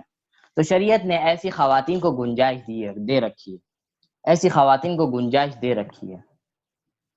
یا کوئی شخص جوائنٹ فیملی میں رہتا ہے، یا کوئی عورت شادی کر کے جا رہی ہے اور اس کا سسرال وہ جو ہے جوائنٹ فیملی ہے، یا جہاں وہ رہتی ہے اپنے گھر میں تو اس کے چاچا اور یہ جو غیر کزن وغیرہ ہیں ان کا آنا جانا لگا ہوا رہتا ہے، یہاں پہ ان عورتوں کو بہت زیادہ پریشانی کا سامنا اٹھانا پڑتا ہے جو پردہ شرعی پردہ کرنا چاہتی ہیں. تو ان کو شریعت نے اجازت دی ہے. پہلا حکم تو یہی ہے کہ ان سے پورا پردہ کیا جائے، بالکل نقاب میں رہا جائے ان کے سامنے، بالکل اچھی طریقے سے. لیکن جہاں پردے کا ماحول نہیں ہوتا وہاں یہ اس طرح کرنے میں مشکلات پیدا ہوتی ہیں. اب ہر وقت عورت گھر میں پردے میں نہیں رہ سکتی، ہر وقت کہیں جائے تو پردے میں بالکل نقاب میں نہیں رہ سکتی، بڑے مشکلات پیدا ہو سکتے ہیں اس میں. جہاں ماحول ہوتا ہے پردوں کا تو وہاں تو آسانی ہو جاتی ہے، مردوں کو بھی پردے کی اہمیت پتہ ہوتی ہے، وہ بھی احتیاط کرتے ہیں، عورتوں کے پاس نہیں جاتے، ان کے ایسے وہ جگہ پہ نہیں جاتے، وہاں تو اہمیت کا پتہ ہو، وہاں آسانی کے ساتھ یہ کام ہو سکتا ہے. لیکن جہاں اس طرح رواج نہ ہو تو وہاں پہ ایسا لگتا ہے کہ وہ عورت بالکل کٹ گئی ہے معاشرے سے، وہ خاندان سے ایسا لگتا ہے کہ کٹی ہوئی ہے. تو شریعت نے حکم دیا ہے کہ آپ کو، شریعت نے اجازت دی ہے اگر ایسے ماحول پیدا ہو جائے. وہ اجازت یہ ہے کہ ہنسی مذاق کرنے کی تو قطعاً اجازت نہیں ہے، وہ اپنے کزن ہو. اچھا پہلے یہ بتا دوں کہ پردہ کس کس سے کرنا ہے. پردہ ان لوگوں سے کرنا ہے جن سے شادی ہو سکتی ہے، جن سے شادی ہو سکتی ہے ان سے شریعت نے کہا کہ پردہ کیا جائے گا، ان سے پردہ کرنا ضروری ہے، فرض عین ہے. سورہ احزاب اگر آپ اٹھائیں تو اس کے اندر پوری لسٹ اللہ تبارک و تعالیٰ نے بیان کر دی ہے کہ کون کون محرم ہے، کون کون غیر محرم ہے. جب محرم کی لسٹ آ گئی تو خود ہی پتہ چل جائے گا کہ غیر محرم کون ہے. محرم کون ہے؟ آپ کے بچے ہیں، آپ کے والدین ہیں. ایک عورت ہے تو اس کے والدین محرم ہیں، اس کے بچے محرم ہیں، اس کے بھائی بہن محرم ہیں، اس کے بھانجے بھتیجے محرم ہیں، اس کے خالہ محرم ہے. خالہ تو ویسے بھی عورت ہیں. یہ ساری چیزیں ان کے محرم ہیں. یا ستیلے بیٹے ہیں، یا پھر رضائی بیٹے ہیں. اگر کسی نے دودھ پلایا ہے کسی بچے کو تو وہ بھی رضائی بیٹا، وہ بھی محرم بن جائے گا. اسی طرح بھانجے بھتیجے یہ عورتوں کے لیے کیا ہے؟ محرم ہے. ان سے پردہ نہیں ہے کیونکہ ان سے شادی نہیں ہو سکتی تو ان سے پردہ نہیں. اسی طرح چاچا سے، عورت کے چاچا سے اور تایا وغیرہ سے، یہ سارے جو ہیں یہ بھی محرم ہے، یہ بھی محرم ہے. یعنی اپنے والد صاحب کے بھائی جو ہیں یہ بھی عورت کے لیے محرم ہے، ان سے بھی پردہ نہیں ہے کیونکہ ان سے شادی نہیں ہو سکتی. اب غیر محرم کون ہے؟ غیر محرم یہ ہے کہ عورت کے خالو ہو گئے، عورت کے پھپھا ہو گئے، یہ غیر محرم ہے. اسی طرح ایک عورت ہے، عورت کی جو ماں ہے، ماں کی جو بہن ہے یعنی خالہ کے جو بیٹے ہیں یعنی کزن کہلائیں گے، تو کزن یہ غیر محرم ہو گئے. اسی طرح چاچا کے جو چاچا اور تایا کے جو بیٹے ہیں یہ غیر محرم ہو گئے، ان سے شادی ہو سکتی ہے. اسی طرح ماموں کے جو بیٹے ہیں یہ سب غیر محرم، ماموں سے پردہ نہیں ہے، ان کے بیٹوں سے پردہ ہے. یہ ساری چیزیں، یہ جو بیٹے جو کزنز کہلاتے ہیں ان سے پردہ ہے اور ان سے شادیاں ہو سکتی ہیں. تو یہ سب پردوں کی لسٹ ہے. اس طرح سسر سے پردہ نہیں ہے. سسر سے کہ آپ کی شادی ہو گئی تو اب وہ شوہر کا جو باپ ہے، سسر سے پردہ نہیں ہے. اللہ تبارک و تعالیٰ نے اس کو باپ کا حکم دیا کہ آپ کی یہ ایسا ہے کہ جیسے آپ کے لیے باپ ہے. اسی طرح مردوں کے لیے کون غیر محرم ہے؟ اس کی تمام کزنیں غیر محرم ہیں، اس کی مامی، اس کی چاچی غیر محرم ہے، اس کے تائی، یہ مردوں کے لیے غیر محرم ہے. لیکن اپنی بیوی کی ماں جو ساس ہے وہ محرم ہے کیونکہ اللہ تبارک و تعالیٰ نے بیٹے کی جو بیوی کی جو ماں ہے اس کو، اور مرد کے لیے، شوہر کے لیے، داماد کے لیے ماں کا حکم دیا ہے. تو یہ سارے محرم خاندان ہیں غیر محرم. یہ بڑی لسٹ، لمبی لسٹ ہے. تو آپ سب کو معلوم ہوتا ہے کہ غیر محرم کون ہے، محرم کون ہے. اسی طرح دادا دادی یہ سارے محرم خاندان کہلاتے ہیں. بھانجا بھانجی ان کے بچے سارے محرم خاندان کہلاتے ہیں. پوتا پوتی سب محرم ہے، ان سے پردہ نہیں. اب رشتہ داروں میں پردہ کرنے کے بڑے مسائل ہو جاتے ہیں. جوائنٹ فیملی ہے، اب آنا جانا رہتا ہے سب کا، دیور ہے، جیٹھ ہے یا چاچا ہے یا جوائنٹ فیملی میں ساری چیزیں. تو شریعت نے ایسے لوگوں کو، ایسی خواتین کو گنجائش دی ہے کہ اب ان کے لیے ہر وقت پردے میں رہنا گھر میں تو وہ بہت مشکل ہو جائے گی، بڑے مسائل پیدا ہوں گے اور ناراضگیاں بھی ایک دوسرے سے ہو سکتی ہے. تو شریعت نے اجازت دی ہے کہ آپ ہنسی مذاق تو قطعا بھی، آپ کے کزن ہو، چاچا ہو، یا چاچا نہیں، آپ کے پھپھا یا آپ کے خالو، ان لوگوں سے، ٹھیک ہے، یا آپ کے بہنوئی، یہ سارے ان لوگوں سے ہنسی مذاق تو قطعاً جائز نہیں ہے، قطعاً اجازت نہیں ہنسی مذاق کرنے کی، مذاق کرنے کی ایک دوسرے سے. البتہ ان کے سامنے شریعت نے کہا ہے کہ آپ بڑی چادر اوڑھ کے رہیں. بڑی چادر اڑے اور اوپر سے جو گھونگھٹ ہے وہ نیچے کر لیں تاکہ آپ کا چہرہ ان کے سامنے ظاہر نہ ہو. تو ان کے سامنے جب آمد و رفت ہو تو ان کے پاس سے اگر گزر رہی ہیں، آگے پیچھے سے گزرنا ہو رہا ہے، تو ایسے چادر کا انتخاب کریں کہ جس سے آپ کا چہرہ اور جسم چھپا ہو. تو آپ اس طرح اتنی گنجائش شریعت نے دی ہے. ایسا نہیں ہے کہ اگر کوئی آگے کزن آ گیا تو آپ اس کے سامنے بالکل جا ہی نہیں سکتی. اگر بالکل نہیں جائیں گی تو آپ کے سارے کام، ساری چیزیں رک جائیں گی، شادی بیاہ رک جائے گی، سب کچھ رک جائے گا. تو اپنے آپ کو بڑی چادر لے کے چھپا کے ایسی جگہ پہ جائیں تاکہ مسائل پیدا نہ ہوں، رشتہ داریاں بھی آپس میں خراب نہ ہو، اور آپ ایک طریقے سے خاندان سے کٹ بھی نہ جائیں. آج ہماری خواتین جن کے گھر میں خاص طور پہ پردہ نہیں ہوتا، پردے کا رواج نہیں ہوتا، وہ بالکل ایکسٹریمسٹ بن جاتی ہیں، بالکل پردہ بالکل الگ تھلگ رہنے لگ جاتی ہیں، بالکل الگ ہو جاتی ہیں. یہ کوئی شریعت نے جب آپ کو اجازت دی ہے اور خدا نہ خاصا اگر رشتہ داری کے ٹوٹنے کا سبب آ رہا ہو، ناراضگی کا سبب آ رہا ہو، تو اس میں تو شریعت نے اجازت دی کہ آپ بڑی چادر لے کے آپ ان کے پاس بیٹھا جا سکتا ہے آپس میں، لیکن بات چیت نہیں کرنی بیٹھے جا سکتا ہے آپس میں بڑی چادر کہ آپ کا چہرہ وغیرہ آپ کو یہ نہیں دیکھ سکتے، نہ دیکھ رہے ہوں. اتنی شریعت نے گنجائش دی ہے. یا اگر آپ کھانا وغیرہ کھاتے ہیں، آپ افطاری وغیرہ ساتھ ہوتی ہے سب کی، تو آپ کے لیے حکم ہے اگر آپ کے دیور یا جیٹھ یا آپ کے اس کے علاوہ گھر میں اگر آپ کے وہ کیا کہتے ہیں پھپھا خالو وغیرہ آئے ہوئے ہیں، تو آپ اس لائن میں بیٹھیں جہاں پہ آپ کے محرم بیٹھے ہوئے ہیں. یعنی یہ کہ آپ اگر شادی شدہ ہیں تو اپنے شوہر کے برابر میں بیٹھیں. سامنے والی لائن پہ جو غیر محرم ہے وہ لوگ نہ بیٹھیں، مطلب اس لائن میں بیٹھے جس لائن میں آپ کے غیر محرم خاندان ہے، تاکہ سامنے اگر وہ دیکھے تو آپ سامنے نہ ہو تو آپ کو وہ چہرہ نہ دیکھ سکے. ایسی یا ڈائننگ ٹیبل ہے تو ڈائننگ ٹیبل بھی ایسی لائن میں بیٹھے کہ غیر محرم کے سامنے والی لائن میں نہ بیٹھے، تاکہ وہ آپ کے چہرے پر آسانی کی نظر پڑ سکے، ان کی آپ کے جسم کے آسانی سے نظر پڑ سکے. آپ اس لائن میں بیٹھے جس محرم میں وہ سارے غیر محرم بیٹھے ہیں، تو اس میں آپ وہ اس طرح گھوم کے تو کوئی دیکھے گا نہیں، اتنا تو بے حیا کوئی ہوتا نہیں ہے. تو اس طرح آپ آرام سے یہ ساری چیزیں زندگی کے معاملات چلا سکتی ہیں. تو یہ شریعت نے آپ کو شرعی پردہ کرنے کی بھی گنجائش دی ہے. لیکن اگر پردے کا جہاں ماحول ہو، مردی پردے کی اہمیت سمجھتے ہوں، وہاں اگر آپ زیادہ اچھی طریقے سے پردہ کرنا چاہ رہی ہیں، بالکل نقاب میں کرنا چاہ رہی ہیں، تو آپ کے لیے افضل ہے، کیونکہ وہاں پہ اتنے مسائل پیدا نہیں ہوگا. کیونکہ سب کو پردے کے فضائل اور اہمیت پتہ ہوگی تو وہ کوئی کسی سے ناراض نہیں ہوگا. اس کو پتا ہوگا یہ پردہ کر رہی ہے، اس کو فرض عین خدا نے رسول نے کہا ہے، وہ خود احتیاط کرے گا. اور مردوں کو بھی یہ حکم ہے کہ جو خواتین پردہ کرتی ہیں ان سے زیادہ تعلقات قائم کرنے کی ضرورت نہیں ہے، ان سے زیادہ بات چیت کرنے کی ضرورت نہیں ہے. احتیاط میں رہیں، احتیاط میں رہیں، بلکہ پردہ کرتی ہوں یا نہ کرتی ہوں، ہر خاتون سے احتیاط میں رہیں.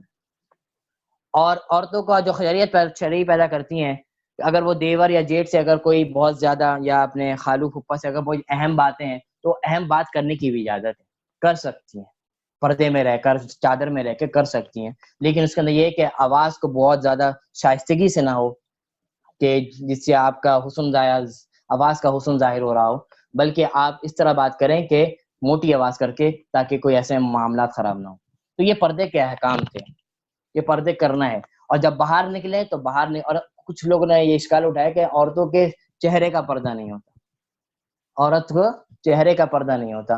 ان سے ہم شریعت کو چھوڑیں، ابھی قرآن و حدیث کو چھوڑیں، وہ تو الگ بات ہے. ہم اب صرف عقل سے بھی اگر ہم فیصلہ کریں تو عورت کے اوپر جو سب سے اٹریکشن کرنے والی چیز کیا ہوتی ہے؟ وہ کیا ہوتی ہے؟ وہ چہرہ ہوتا ہے. جب چہرہ ہی سب سے زیادہ آپ کا حسن کا مرکز ہے، اور تو پھر یہ کیسے بات سمجھ میں آ سکتی کہ چہرے کا پردہ نہیں؟ چہرے کا پردہ تو بدرجہ اولا ہو گیا نا، کیونکہ چہرے کو دیکھ کے تو ساری کیفیت پیدا ہوتی ہے انسان کے اندر. جسموں کے اوپر تو بعد میں نظر پڑتی ہے، پہلے تو چہرہ. شاعر جتنے بھی اشعار لوگوں نے کہے تو سب سے اور بیان کیا تو اس کے چہروں کا تو حسن بھی بیان کیا، اس کے بالوں کا تو حسن بیان کیا. تو چہرہ ہی تو مرکز ہے حسن کا، تو یہ کیسے کہہ سکتے ہیں کہ چہرے کا پردہ نہیں ہے؟ تو چہرے کا پردہ فرض عین ہے غیر محرم کے ساتھ. لیکن اگر کہیں جوائنٹ فیملی کا معاملہ ہو یا جہاں پردے کا ماحول نہ ہو، وہاں کوئی شرعی پردہ کرنا چاہے تو اس کے لیے شریعت نے کچھ گنجائش پیدا رکھی ہے جو میں نے آپ کے سامنے بتلا دی. تو اس سے آپ کی زندگی کے معاملات سے کٹیں گی بھی نہیں، سارے معاملات بھی چلتے رہیں گے اور آپ کے پردہ بھی اچھے سے رہے گا. بس آپ اپنی چادر رکھیں، جب بھی ایسے اپنی چادر اڑ کے رہیں. آپ کچن میں سارے بیٹھے ہوئے، آپ کچن میں کام بھی کر سکتی ہیں، بس اچھے پردے میں رہ کے چادر بڑی سی اڑ کے، کہ آپ کے چہرہ، آپ کا جسم کا ظاہر جو ایسے جسم ہے وہ آپ سب کسی کے سامنے ظاہر نہ ہو. سارے کام کا. اور باتیں وغیرہ بلا ضرورت بات نہیں کرنی چاہیے غیر محرموں سے، کزنوں سے. یا ہنسی مذاق تو بالکل بھی اجازت نہیں ہے، ہنسی مذاق تو قطعاً جائز نہیں. اس کے علاوہ کوئی بہت زیادہ مجبوری، بہت زیادہ امپورٹنٹ بات کرنی ہے تو شریعت نے اجازت دی ہے کہ ایسے بات کر سکتے ہیں. بس تو یہ پردے کا احکام تھے کچھ. اب ہمارے پاس جو ٹاپک تھا کچھ نوافل تھی، مشہور نوافل جو ہم پڑھا کرتے ہیں، جس میں سے پہلی نفل کی نماز جو ہے وہ فجر کے بعد ہے، وہ اشراق. اشراق کے فضائل میں رسول اللہ فرماتے ہیں جس نے نماز فجر پڑھی، فجر پڑھنے کے بعد اپنی جگہ پہ بیٹھا بیٹھا تسبیحات کرتا رہا، اور اسی کی جگہ بیٹھے بیٹھے جب اشراق کا وقت داخل ہو گیا، اب اس نے اللہ کی خالص نیت کرتے ہوئے اشراق کی نیت سے 2 رکعت اگر اس نے اشراق پڑھ لی تو اللہ کے رسول فرماتے ہیں کہ اس کے اگر گناہ سمندر کے جھاگ کے بھی برابر ہوں گے اللہ تبارک و تعالی معاف فرما دیں گے. اور یہاں گناہوں سے مراد آپ کو معلوم ہے کہ صغائر ہیں، کبائر نہیں ہیں. کبائر بغیر توبہ کے معاف نہیں ہوتے، صغائر یہ چھوٹی چھوٹی نوافل اور بڑی بڑی نوافل سے معاف ہو جاتے ہیں. 2 رکعت پڑھے اور اس کے بعد 2 رکعت اور پڑھے، یعنی 4 رکعت اور اشراق پڑھے تو رسول نے فرمایا کہ ایک حج اور ایک عمرے کا ثواب ملتا ہے اس کو. تو یہ اشراق کے فضائل. اشراق کا وقت کیا ہے؟ کم سے کم اشراق کی جو رکعت ہے وہ 2 ہیں، اور زیادہ سے زیادہ آپ 12 8 جتنی آپ کو توفیق آپ پڑھ سکتے ہیں، تو کم از کم 2 رکعت ہیں. 8 4 آپ 4 پڑھ لیں، 2 رکعت 4 پڑھ لیں تو کافی ہے، آپ کو فضیلت مل جائے گی جو حدیث میں آتی ہے، دونوں فضیلت. تو اشراق کا وقت کب ہوتا ہے؟ ہمارے پاس جو اپلیکیشنز وغیرہ جو ہمارے آتے ہیں یا کیلنڈرز آتے ہیں، یہاں اس کے اندر عام طور پر اشراق کا وقت یا چاشت کی نماز کا وقت یا اوابین کا یا تہجد کا وقت نہیں لکھا ہوا ہوتا. تو اس کا ایک اصولی بات سمجھ لیتے، اس سے آپ کا وقت، کیونکہ پھر اب دیکھنے میں بھی پرابلم ہوتی ہے، کیلنڈر میں نہیں ہوتا تو مسئلہ ہی پیدا ہوتے ہیں کہ کب ہوتا ہے بھائی ان کا وقت. تو اس کا اگر آپ ذہن میں نقشہ بنا لیں کہ یہ وقت اشراق اور تہجد اور چاشت کا ہے تو آپ کو پتہ چل جائے. اب فجر کا جو آخری وقت ہوتا ہے یا آپ کے کیلنڈرز میں لکھا ہوا ہوتا ہے یا کہ اپلیکیشنز میں لکھا ہوا ہوتا ہے. اب فجر کا وقت جب ختم ہو رہا ہو اس کے 20 منٹ بعد، بس آپ نوٹ کر لیں، اس کے 20 منٹ بعد آپ اشراق کی نماز پڑھ سکتے ہیں. 20 منٹ کا وقت یہ مکروہ وقت کہلاتا ہے، اس کے اندر کوئی نماز نہیں ہے. 3 اوقات مکروہ وقت ہیں اسلام کے اندر، 3 اوقات ہیں جو مکروہ فرمائے ہیں رسول اللہ نے کہ اس وقت میں کوئی بھی نماز نہیں کرنی چاہیے، کوئی بھی نماز نہیں پڑھنی. ذکر و اذکار تو کر سکتے ہیں، نماز نہیں پڑھ سکتے. قرآن مجید بھی پڑھا جا سکتا ہے، نماز صرف سجدے کرنے کی اجازت نہیں، کیونکہ 3 اوقات میں شیطان جو ہے وہ سورج کے سامنے آ جاتا ہے اور کہتا ہے اگر اس وقت کوئی سجدہ کر رہا ہوتا ہے تو کہتا ہے یہ دیکھو یہ بندے مجھے سجدہ کر رہے ہیں. اس لیے اللہ تعالیٰ نے فرمایا کہ یہ چیز بھی پیدا نہ ہو کہ شیطان یہ کہہ دے کہ یہ لوگ مجھے سجدہ کر رہے ہیں. یہ 3 اوقات جو ہے یہ شریعت نے حرام کرا دیں کہ اس اوقات میں نماز نہیں پڑھی جائے. ایک فجر کی نماز کا جب وقت ختم ہو جائے اس کے جو 20 منٹ کا وقت ہوتا ہے یہ مکروہ وقت ہے، اس کے اندر کوئی بھی نماز نہیں پڑھی جائے گی. قرآن مجید کی تلاوت اذکار کیے جا سکتے ہیں، سجدے کرنا یا سجدہ تلاوت ہے، کوئی قرآن کا سجدہ کرنا ہے تو قرآن کا سجدہ بھی نہیں کیا جائے گا، اس کے بعد کیا جائے گا. تو فجر کی نماز کا جب وقت ختم ہو رہا ہے، یہ کیلنڈر میں آپ کے اپلیکیشنز میں ہوتا ہے یہ وقت، اس کے 20 منٹ بعد آپ اشراق کی نیت نماز پڑھ سکتے ہیں. 20 منٹ کا وقفہ ہوتا ہے جو مکروہ ہے. 15 منٹ کا ہوتا ہے اصل میں، لیکن 5 منٹ میں نے احتیاط کریں کہ کبھی آگے پیچھے ہوتا ہے تو 5 منٹ احتیاط رکھ کے 20 منٹ بعد آپ اشراق کی نماز پڑھ سکتے ہیں. نیت وہی ہے کہ دل میں آپ کی نیت ہو کہ میں اشراق کی نماز پڑھ رہی ہوں، اور سب کی نیت یہی ہوتی ہے، دل میں ہوتی ہے نیت. اور اگر منہ زبان سے یہ کہہ دے کہ میں اشراق کی 2 رکعت پڑھ رہی ہوں تو یہ کافی ہے، اس سے آپ کی نیت ہو جائے گی. تو فجر کی نماز کا وقت ختم ہو جائے اس کے 20 منٹ بعد یہ مکروہ وقت گزارنے کے بعد آپ اشراق کی نماز پڑھ سکتے ہیں. دوسرا وقت جو مکروہ تھا وہ زوال کا وقت ہے، یعنی ظہر کا وقت جب داخل ہو اس سے آدھے گھنٹہ جو کا وقت ہے یہ مکروہ وقت کہلاتا ہے، اس کو زوال کہتے ہیں. اس وقت بھی شیطان جو سر کے اوپر آ جاتا ہے، سورج کے سامنے ہوتا ہے اور یہ اعلان کرتا ہے، اس وقت جو کوئی سجدہ کر رہا ہوتا ہے، نماز پڑھ رہا ہوتا ہے، اعلان کرتا ہے یہ بندے مجھے سجدہ کر رہے ہیں. تو اللہ تبارک و تعالیٰ نے اعلان کیا کہ ایسے وقت میں سجدہ نہ کرو. اور تیسرا وقت غروب آفتاب کا وقت، جو بالکل سورج بالکل غروب ہو رہا ہو، وہ وقت بھی حرام ہے، اس وقت بھی کوئی نماز یا سجدہ نہیں کیا جائے گا. ذکر و اذکار قرآن مجید پڑھا جا سکتا ہے. یہ 3 اوقات میں نماز پڑھنے کی قطعا اجازت نہیں ہے، مکروہ اوقات ہے 3 اوقات. اب دوسری چاشت کے بارے میں آتا ہے، چاشت کے بارے میں بھی آتا ہے کہ جس نے چاشت کی نماز پڑھ لی اس کی بھی تمام صغائر گناہ اور کیا ہے حدیث میں وہ سارے معاف ہو جاتے ہیں، بڑے بڑے فضائل. چاشت کی نماز کب ہوتا ہے؟ اشراق کا وقت داخل ہوا، آپ نے فجر کا وقت ختم ہو گیا، اس کے 20 منٹ انتظار کیا، اشراق کا وقت داخل ہو گیا. اشراق کے وقت کے داخل ہونے کے 1.5 یا 2 گھنٹے بعد آپ کا چاشت کا وقت شروع ہو جاتا ہے. آپ کا چاشت کا وقت شروع ہو جاتا ہے. اگر ہم وہ لگائیں حساب, اگر آج جو ہمارا 6:50 کے اوپر اگر ہمارا فجر کا وقت ختم ہو رہا ہے صبح, تو 20 منٹ اگر ہم کر لیں تو 6:50 کتنے بن گئے, 7:10 ہو گئے. 7:10 پر آپ کا اشراق کا وقت داخل ہو جائے گا. اب 7:01 گھنٹہ اگر ہم اوپر جائیں تو 8:10 ہو گئے.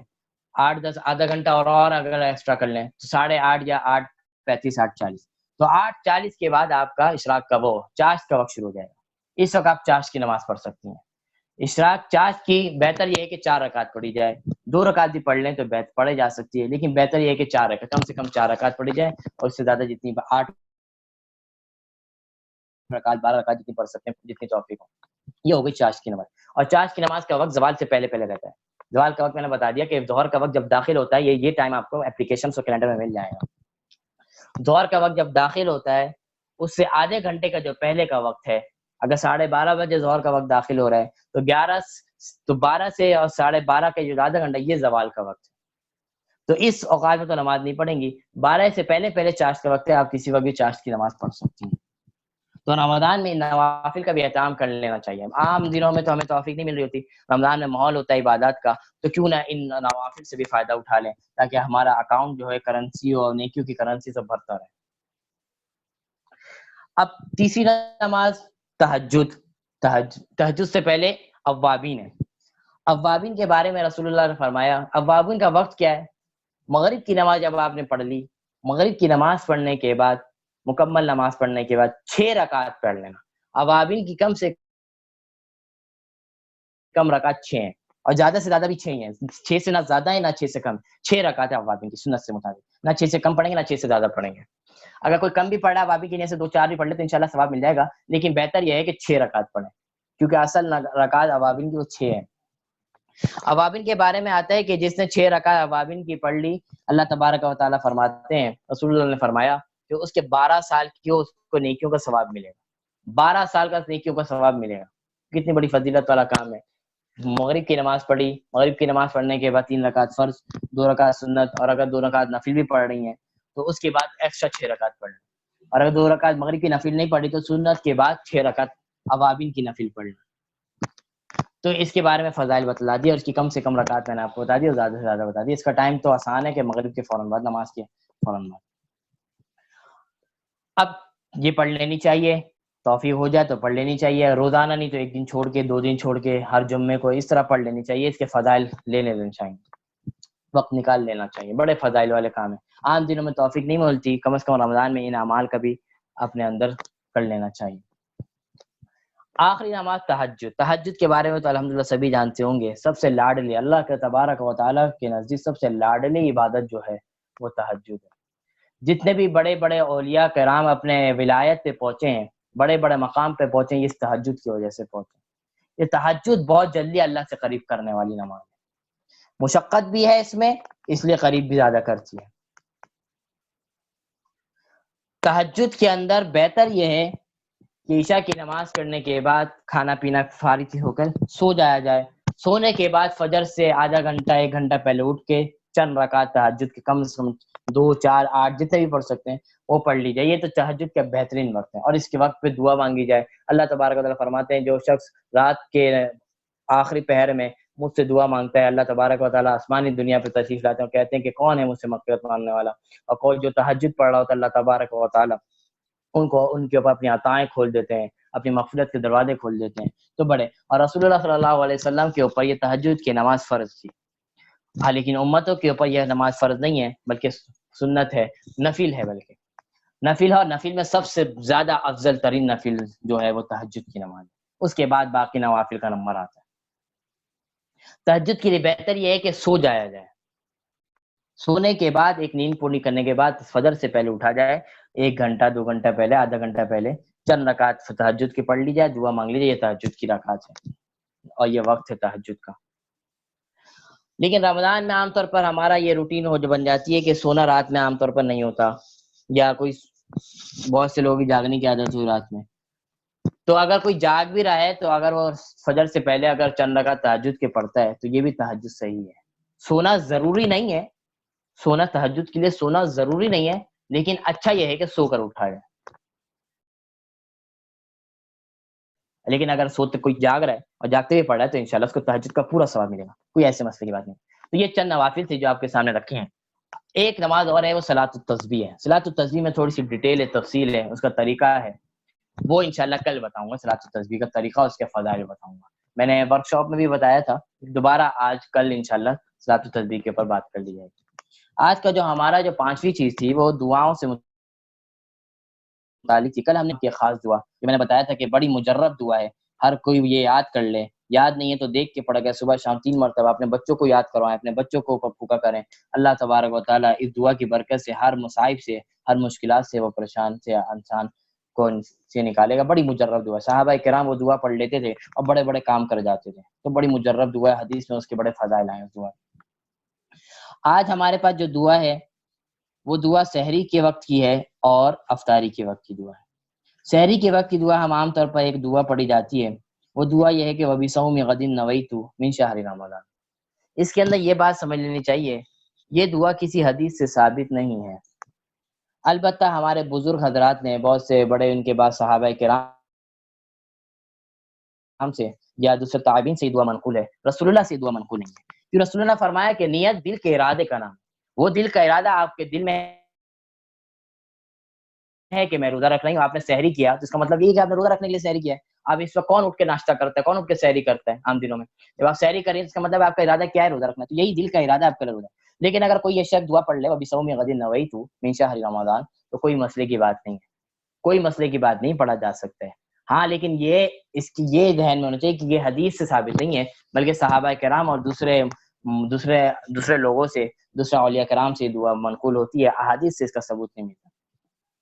اس دعا میں بہت سے لوگ اشکال اٹھاتے ہیں کہ اس کے دعا کا ترجمہ کیا ہے کہ میں نے کل کے روزے کی نیت کی. اب یہ اشکال اٹھاتے ہیں کہ یہ دعا غلط ہے, کیا کہ کل کا ذکر ہے, غدن کہتے ہیں کل کو, تو روزہ تو ہم آج کا رکھ رہے ہیں, یہ کل کے روزے تو عجیب دعا ہو نہیں ہو گئی. تو اس کے اندر جواب یہ ہے کہ رمضان کی جو روزے کی اصل بہتر نیت ہے وہ رات کو کر لینی چاہیے. رمضان کے روزے کی بہترین نیت جو ہے وہ رات کو سونے سے پہلے کل مجھے روزہ رکھنا ہے, یہ نیت رات کو کرنی چاہیے. اور ہر کے دل میں یہ ارادہ ہوتا ہے کہ کل مجھے روزہ رکھنا ہے. تو یہ دعا نے فرمائی ہے جو دوسرے صحابہ کرام یا دوسرے اولیاء سے ثابت ہے, یہ رات میں پڑھنے کی اصل دعا ہے. جب رات میں پڑھیں گے وہ بِصَوْمِ غَدٍ نَوَيْتُ مِنْ شَهْرِ رمضان, تب اس کا ترجمہ صحیح بن جائے گا کہ کل ہی رکھنا ہے روزہ ہمیں. تو یہ اصل ہم تو دعا سحری کے وقت میں پڑھتے ہیں, اصل یہ دعا پڑھنے کی جو ہے وہ رات میں پڑھنے کی. لیکن اگر کوئی سحری میں ہی پڑھ رہا ہے کوئی مسئلے کی بات نہیں, کیونکہ روزے کی نیت اصل میں اسی وقت کر رہے ہوتے ہیں عام طور پر. ویسے نیت تو ہوتی ہے لیکن اصل نیت جو کر رہے ہوتے ہیں وہ اسی وقت کر رہے ہوتے ہیں. تو یہ جو اشکال اٹھاتے ہیں کہ غدن کا لفظ غلط ہے اس دعا میں, تو اس کے اندر یہ بتلا دیا کہ یہ اصل دعا جو ہے یہ رات میں پڑھنے کی ہے. رات میں پڑھ کے سویا جائے کہ میں کل کی دعا کل میں روزے رکھوں گی, اور اگر نہیں بھی پڑھے تو کوئی مسئلے کی بات نہیں.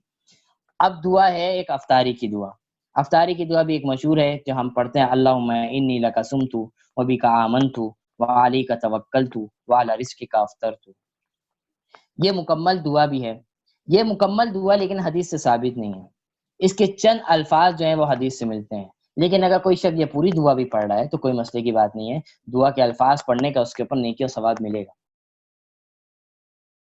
اس سے کیا دعا ثابت ہے؟ حدیث سے صرف اتنا ثابت ہے, اللہم انی لک صمت وعلی رزقک افطرت, بس. وبک آمنت وعلیک توکلت, یہ اضافی چیز ہے جو ہمارے بڑے حضرات نے اضافہ کیا ہے اس کے اندر. اگر وہ پڑھنا, اگر کوئی سنت سمجھتے ہوئے نہیں پڑھ رہا تو پڑھنے کی اجازت ہے, کوئی مسئلہ نہیں ہے. لیکن حدیث سے صرف اتنی دعا ثابت ہے, اللہم انی لک صمت, یا اللہ میں نے آپ کے لیے روزہ رکھا, وعلی رزقک افطرت, اور آپ کے رزق میں نے افطار کیا. یہ مکمل دعا. اور اگر کوئی دعا نہیں بھی پڑھتا تو کوئی مسئلے کی بات نہیں ہے, کیونکہ یہ افضل فرض واجب نہیں ہے, مستحب اور نفل کا درجہ رکھتی ہے. بغیر دعا کے بھی کوئی روزہ افطار کر لے رہا ہے, صرف بسم اللہ پڑھ لے رہا ہے یا بسم اللہ بھی نہیں پڑھ رہا, پھر بھی کوئی مسئلے کی بات نہیں, لیکن پڑھ لینا زیادہ بہتر ہے. اب افطار کے بعد ایک دعا پڑھی جاتی ہے جو عام طور پر کسی کو معلوم بھی نہیں ہوتی, یہ اس سے زیادہ فضیلت والی دعا ہے. جو ہم نے اللہم انی لک صمت پڑھا اس سے زیادہ فضیلت والی دعا ہے جو افطار کے بعد پڑھی جاتی ہے. افطار کر لیا اس کے بعد ایک دعا پڑھی جاتی ہے, وہ یہ ہے, یہ ہم آسان نماز سے دعا پڑھ رہے ہیں. سب کے گھروں میں رکعت نماز کی کتاب ہوتی ہے آسان نماز کے نام سے, اس کے اندر دعاؤں کا جو چیپٹر ہے اس کے اندر صفحہ نمبر 56 ہے, اس کے اندر یہ دعائیں ہیں. افطار کے بعد کی ایک دعا ہے, ذهب الظمأ وابتلت العروق وثبت الاجر انشاءاللہ.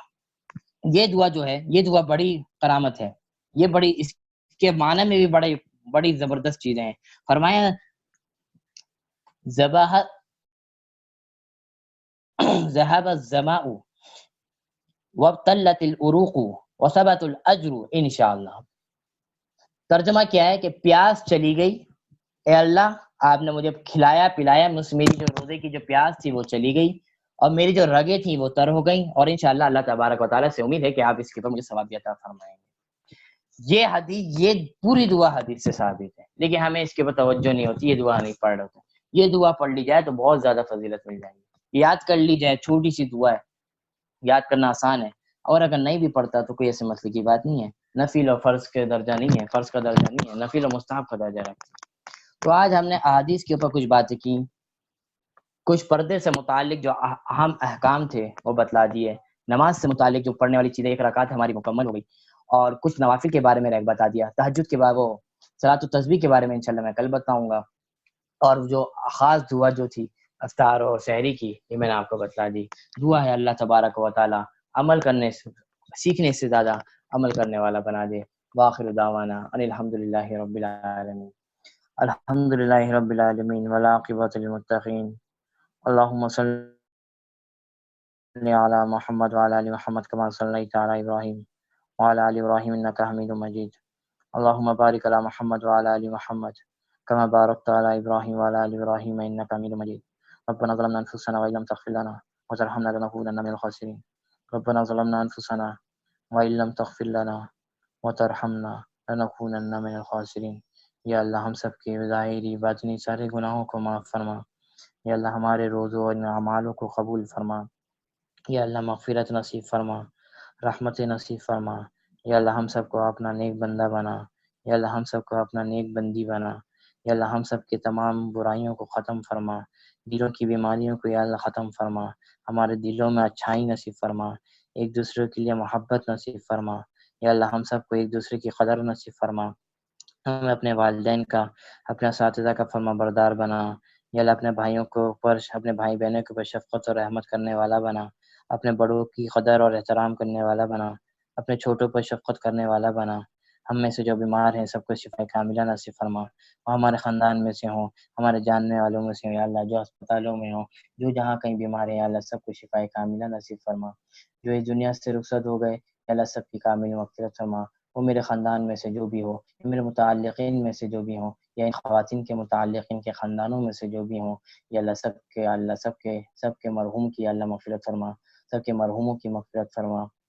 یا اللہ جو پریشان ہیں، ان خواتین میں جو پریشان ہیں، ان کے پاس جن کے ساتھ جو مسائل ہیں، جن کے کوئی رشتے کا معاملہ ہے، کوئی قرض کا معاملہ ہے، کوئی اولاد کا معاملہ ہے، یا اللہ سب کو آسانی سے سب کا معاملہ آسان فرما، سب کا معاملہ آسان فرما. جو بے اولاد ہیں یا اللہ ان کو نیک صالح اولاد نصیب فرما. جن کے ساتھ شادیوں کا معاملہ ہے، رشتے اچھے نہیں مل رہے، یا اللہ اچھے جوڑے نصیب فرما، اچھے رشتے نصیب فرما. یا اللہ جو رشتے ہونے کے بعد کسی مسائل کا شکار ہیں، یا اللہ اس مسائل سے نکال دے. یا اللہ ایک دوسرے کے اندر محبت اور الفت ڈال دے. یا اللہ ایک دوسرے کی قدر کرنے کی توفیق نصیب فرما دے. یا اللہ ہمیں مانگنا نہیں آتا، بے مانگے نصیب فرما دے. جو مانگ لیے وہ بھی دے دے، جو نہ مانگ سکے وہ بھی دے دے. اللہم ربنا ظلمنا انفسنا وان لم تغفر لنا وترحمنا لنكونن من الخاسرین.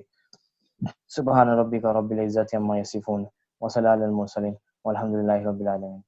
اچھا ایک بات رہ گئی تھی کل زکوٰۃ سے متعلق، جو میں رہ گئی کہ 2 مسئلے پوچھے گئے. زکوٰۃ کی پورا چیپٹر ہمارا بتا دیا. 2 مسئلہ کسی نے پوچھا تھا تو امپورٹنٹ مسئلہ تو چاروں کے سب کو پتہ چل جائے کہ زکوٰۃ کے جو پیسے ہوتے ہیں کہ اس سے ہم کوئی چیز خرید کے بھی کسی کو دے سکتے ہیں. اگر کسی کو کسی چیز کی ضرورت ہے تو ان زکوٰۃ کے پیسوں سے وہ چیز خرید کے، کپڑے وغیرہ کچھ بھی جو اس کی ضرورت کی زائد سامان ہے. اگر لیکن اس میں یہ نہیں ہے کہ کسی کو ٹیلی ویژن یا موبائل خرید کے دے رہے ہیں. ایسی چیز جو اس کے لیے ذاتی ضرورت ہے، بہت زیادہ اس چیز کی ضرورت ہے، ایسی چیزیں اس کو خرید کے بھی دی جا سکتی ہے. ایک چیز یہ تھی. دوسری چیز یہ ہے کہ زکوٰۃ جو ہے میاں اپنے بیوی کو نہیں دے سکتا اور بیوی اپنے شوہر کو نہیں دے سکتی. اسی طرح باپ اپنے بیٹے کو نہیں دے سکتا، بیٹا اپنے باپ کو نہیں دے سکتا. یہ زکوٰۃ کے پیسے نہیں دے سکتے. لیکن بھائی بہنوں کو اور رشتہ داروں کو زکوٰۃ دیا جا سکتا ہے. یعنی کہ اوپر والے، آپ کے جو اوپر والے دادا دادی ہے، اوپر والے یا باپ ہیں، ان کو زکوٰۃ نہیں دی جا سکتی. اور آپ کے جو نیچے والے ہیں، یعنی آپ کے بھانجے بھتیجے پوتے پوتیاں، ان کو زکوٰۃ نہیں دی جا سکتی. لیکن آپ، اور اسی طرح شوہر بیوی کو، بیوی شوہر کو زکوٰۃ نہیں دے سکتی. اس کے علاوہ صدقات، عطیات، یہ ساری چیزیں دے سکتے ہیں آپس میں، اس میں مسئلہ نہیں ہے. اور لیکن بھائی بہنوں کو، رشتہ داروں کو، چچاؤں کو، ان سب میں زکوٰۃ دی جا سکتی ہے. بس میں یہ خیال کیا جائے کہ وہ مستحق ہوں زکوٰۃ کے، اور صحیح سعادات نہ ہو، سید خاندان یا قریشی خاندان کے نہ ہوں. بس یہ تھوڑی سی وضاحت تھی جو کرنی تھی، آپ کو کر دی. السلام علیکم ورحمۃ اللہ وبرکاتہ.